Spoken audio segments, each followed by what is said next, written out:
Në mars të këtij viti, pas paralajmërimeve të mëparshme të kryeministrit, qeveria mbylli TikTokun me një afat kohor 1 vjeçar. TikToku do t'ja mbyll derën e Shqipërisë për të paktën 1 vit qeveria, ndërsa këtij llumi duhet t'ja mbyllin dyert të gjithë ju. Përte retorikave politike për arsyet e mbylljes së platformës më popullore të momentit, të zemëruarit e vërtet të këtij sanksioni ishin tiktokerat, personazhet të cilët e kanë kthyer këtë platformë në një industri fitimprurse. Por gjithashtu të zhgënjyer ishin edhe ndjekësit të cilët për shkak të një vendimi qeverie nuk do të mund të dëgjonin ligjëratat e idhujve të tyre. Por kjo frikë dhe pasiguri tek përdoruesit e TikTokut për fat të mirë nuk zgjati shumë dhe ilaçi u gjet. Në Shqipëri nisi të instalojë e ashtu quajtura VPN, ndërkohë që tiktokerat shumica me banim jashtë vendit nisën të gëzojnë sërish famën e mëparshme. Dhe normalisht ky lajm i mirë nuk kishte se si të mos e shtonte frymëzimin tek personalitetet e fushës. Po mendoj Matilda mbrëm, amoj Dorina t'lirofsha tëm, ja trego faunde mi qove dëm. E kanë kuptuar dhe të tjerë, më ke lënë si të dhjerë, tani lekët si t'i nxjerë, se unë s'bëj do t'pun me nder. A Dorin keq ma ke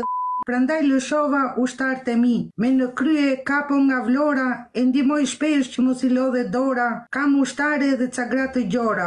Këto vargje të interpretuara nga një personazh me emrin Bruna mund të ngjajnë me një satirë amatore të dikujt që provon për herë të parë këtë zhanër. Por në fakt janë pjesë e një historie me bullizëm dhe denigrim në grup ndaj disa personazheve të njohur në botën e TikTokut. Unë jam Matilda Dautaj nga Bolena e Vlorës, kam 4 vjet në rrjetet sociale TikTok dhe Instagram. Jam munduar të përcjell gjithmonë humorin, këngën labe dhe bamirësinë. Unë kam kontribuar shumë lehtë, sepse unë një 5% të fitimeve të mia, të ardhuratve të mia, unë i dhuroj, sepse Zoti ta shton. Kam bërë shumë bamirësi me Matilda Daudën mbi 30. Kemi shpëtuar shumë jeta familje, i kemi marrë nga Shqipëria, i kemi streuar në Francë, kemi bërë ato tonat me fjalë me lekët e mia më të shumta. Derisa para 2 muaj, 2 femra të cilat nuk e di për çfarë arsye, por mund ta imagjinoj që është për audiencë për tërhequr sa më shumë njerëz që ato të dëgjohen, më kanë ofenduar, më kanë akuzuar. Ore, lule bore, janë të mira për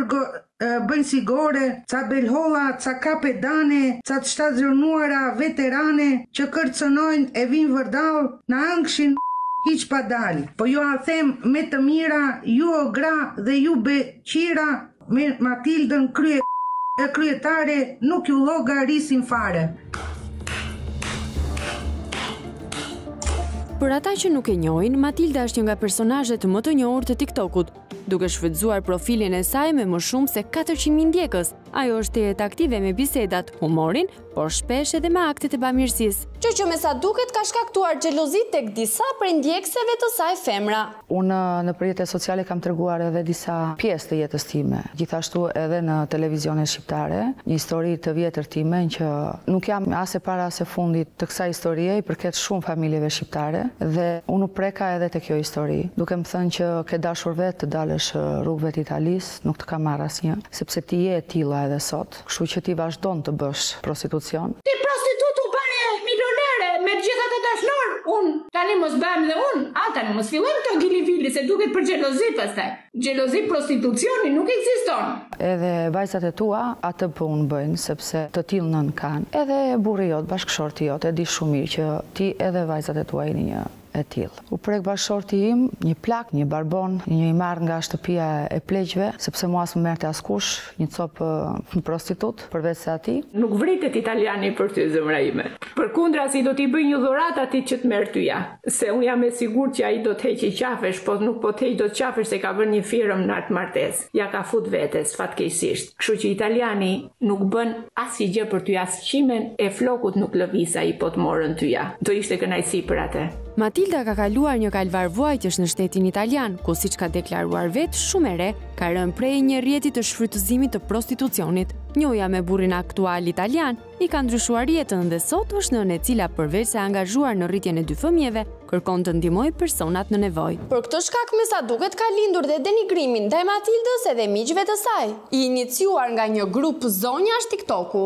Historia ka nisur nga Mimoza Kurtulaj, e njohur në rrjetet sociale si Luanesha e Malsis. Me datën 28 jam nisur për Shqipëri dhe me datën 29 në mëngjes kam mësu një aksident shumë të rënd, ku rrezikova jetën. Në Bosnjë Hercegovina ajo përplas me makinën e saj. Për shkak të rrëshqitjes së makinës, në ujë apo vaj apo nuk e di se çfarë ishte, por ka dalë jashtë kontrollit dhe jam përplasur për një shkëmb mali. Di që jam zgjuar të tretën ditë. Sepse kishte qenë dhe në gjendje kome. Kanë bërë çmosin bashkë me motrën, me mesët, me nipat, që të mundohen që të më sjellin në Itali, sepse isha në një vend të huaj, ku unë as nuk dija gjuhën, edhe po të kisha ndonjë nevojë, nuk dija si t'ja kërkoja. Kur më erdhen me datën 2, goca çuni tek unë, më hapën pak internetin sepse s'kisha as telefon, as internet, as si të komunikoja me asnjëri. Më morën ca shoqe të TikTokut, një ndër to është dhe Matilda Dautaj. Direkt kemi shkuar në ndihmë një zonjë e cila quhet Maria, Kapo Pietri në TikTok, emri i tij Perlat Lulaj. Aty ku ndihmonte Matilda Dautaj, kam shkuar personalisht. Aty jam i ofruar me Matildën dhe i them, a mund të bashkëpunojmë bashkë sepse më pëlqen të ndihmoj njerëzit? I kemi thënë ne jemi këtu nëse ke nevojë për ndonjë gjë. Ato thanë do mundohemi edhe ne bashkë të gjithë, do çojmë zërin që të bëhet e mundur transportimi jot nga i spital në spitalin e Bergamos. Edhe tha që në këto momente kanë vërtet nevojë. Oferta me fundi që është bë gocës time ishte 13.900 euro. Ne si familje nuk jemi të pasur, nuk ishim asnjë të ardhur që për ta përballuar këtë gjë. Unë e bëj një video që ka ndodhur kjo, edhe në fund të videos them që nëse do ketë nevojë, Mimoza Kortulaj, pra Luanesha e Malsis, i bëj thirrje gjithë shoqërisë, sadopak një kafe ta ndihmojmë. Në bashkëbisedim me njerëzit e mi ato, vendosëm që të hapim një GoFund, duke kërkuar ndihmë njerëzve. Për aksidenti i Mimozës, një zonjë nga Malësia e Madhe edhe ajo aktive në TikTok, ka angazhuar miqtë e saj virtual dhe familjarët që të hapin një GoFund me qëllimin transferimin e të aksidentuarës nga Bosnia drejt spitalit të Bergamos. Por kjo duket se nuk është pritur as pak mirë nga grupi që drejtohet nga Dorina Meta, një zonjë 37 vjeçare nga Toshkës i Jallkaj të Lushnjës. Po hapi GoFund, direkt e më lajmëroni se aty do hyj. E ja tregoj unë qefin pastaj. Direkt unë akuzova që GoFundin e ka hap Matilda. GoFundet duken kush i hap. Nëse sikur një 50 euro të dali në mangët që atje mungon, mua hajde më degeneroni, më fusni brenda, bëni çfarë të doni. Mbesa ime e hapi GoFundin në emrin tim, me ato çfarë unë u mundova t'ja shpjegoj se si ka ndodhur gjërat dhe duke vënë të gjitha si fotot e aksidentit edhe hapjen e barkut tim, Matilda GoFundin tim e gvuri tek faqja e saj. Thjesht shpërndam linkun e GoFundit. Një që tani jo çarop ku ti keni nuk do ndaloj për asnjë njeri dhe nuk do keni asnjë GoFund. Zonja Dorina duket vërtet të zemëruar që dikush ka hapur një GoFund për të ndihmuar Mimozën, por ju nuk keni parën dhe zyra nga Durrësi, e cila tregohet e qartë dhe e prerë në opinionin e saj elegant. Duket se ku ke frikë mikro, mos ma hak. Më ngjosh.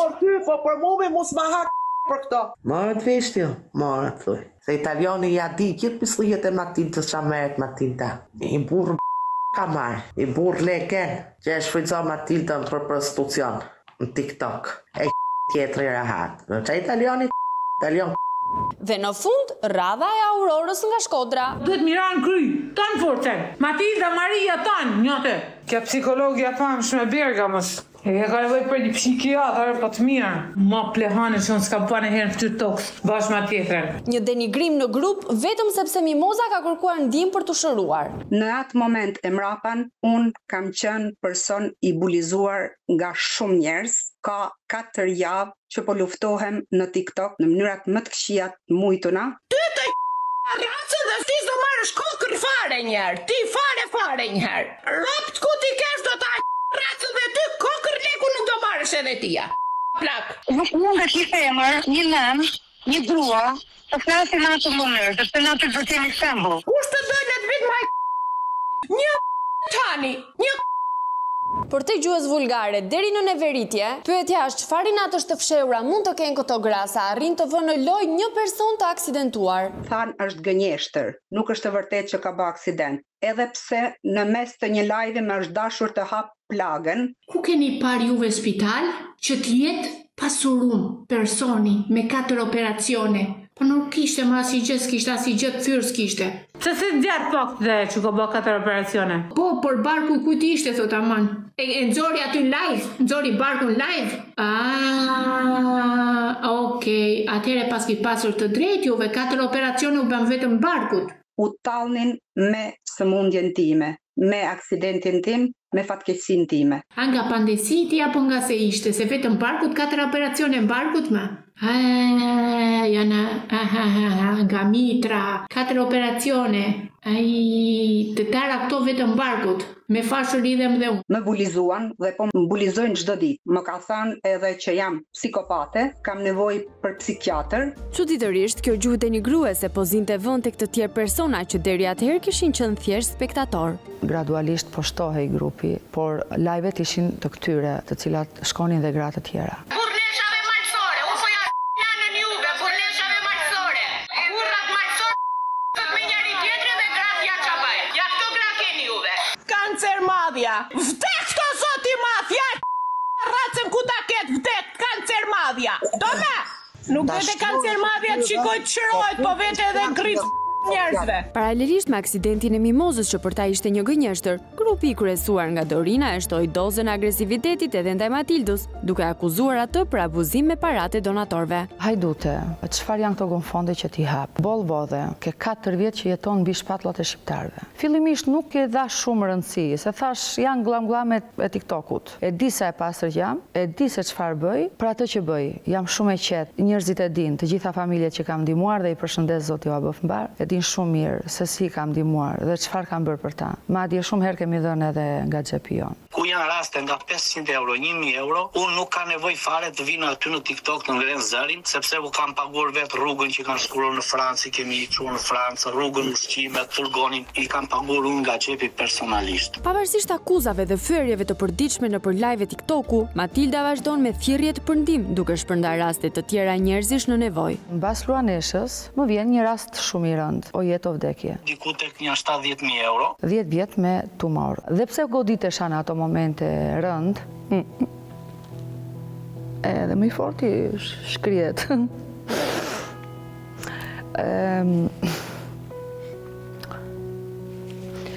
Nuk i thash dot jo. Thash do ta përballoj edhe duhet një minutë.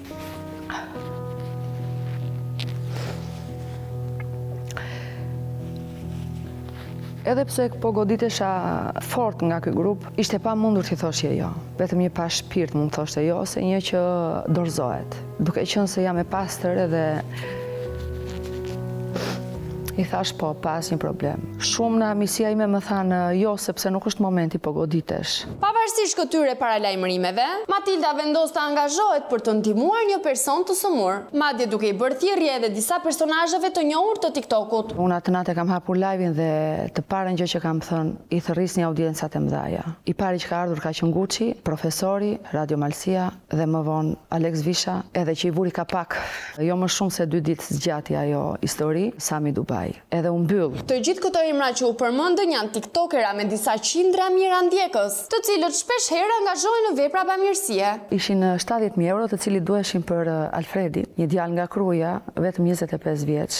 Jo të gjithë janë si Sami Dubai, vinë edhe ta mbyllin direkt shifrën që duhet për spitalet ku ne i dërgojmë. Fal thirrjes së Matildës dhe fal solidaritetit të grupit, shuma prej 70.000 eurosh për të riun sëmur u mblodh me urgjencë dhe u dërgua familjes, ndërkohë që të shumt ishin ndjekësit që i uruan për punën e bërë. Përveç grupit të zakonshëm, të cilët duke mos patur se çfarë të thonë për paratë që shkuan te kisëmuri, e kaluan thashë themi në raporte të supozuara intime. Aty na ka ardhur kjo zonja, hajduta, duke sharë, duke folur, duke ofenduar nga llafet më të pistave, duke më bërë mua dashnori Matildës, dashnori Marijës, dashnori Valentinës, etej. Kjo i doli mbrojtje kapos. Çka ke kapon? Po të pëlqen kapo, Po të pëlqen kapo me, do t'i bjesh ashtu kapos, po ka matin e. Nuk të kap do të syrir kapos ty. Ka matin e shpirt, nuk të kap do të syrit. Mos mund do kot. Unë kam dhe lidhje familjare me Matildën, jemi miq familjar. Hymë dalin familjarisht, kemi nxjerrë dhe shumë video që dalin familjarisht të gjithë. Por njerëzit në ajo që nuk e din, vinë dhe hedhin balt. Po ti se për e kapos apo e pa ajo që si heca me ty me Matilda, grifsha. Po si hecën Belës që vdes për e kam vlla, thot, vdek sham për ty është vlla im, unë ja rop më të bukur, thot, për kapon. Unë ja fus, thot, ja fus ngoj, thot. E kapo e, ke po sinjora teti, gjeti mu, tha fakte, tha e unë apo nuk e unë Matildën.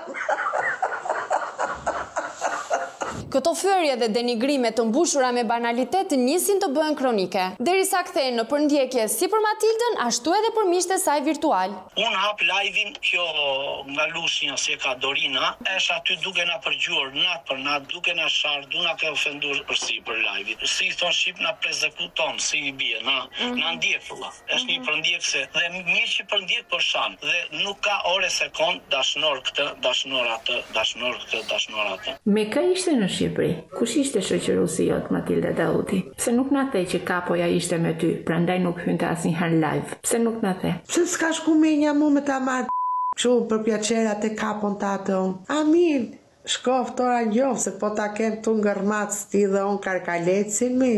Që jam i Matilda. Ore, çfarë problemi kanë këto zonja edhe sikur Matilda të ketë diçka me dikë? Apo i ka emëruar TikToku policët të moralit që të ruajnë ditë natë nderin e të tjerëve? Kjo zonja e ka tepruar jashtë mase, është futur shumë në familje, më ka krijuar shumë probleme, sepse më ka bërë dashnorin e kujdot. Mjafton që ta dini që gruaja Kapus këta e dinte. Edhe kam bërë dhe shert madh, dhe gruaja Kapus nuk e do Matilda Dautin, por nuk e pjert kapoja. Edhe ajo s'ka nga dvese nuk punon. Edhe kur madhe 2 gra kapo Pietri, mendoje ju të tjerët, sa gjuna më vjen për juve që s'keni asnjë. Koktulla 2. Për mua janë beturina, nuk janë të plotësora nga jeta dhe shikojnë se çfarë bën tjetri. Thash të mos flas. Po pse mos flas? Kur do më ndaloj?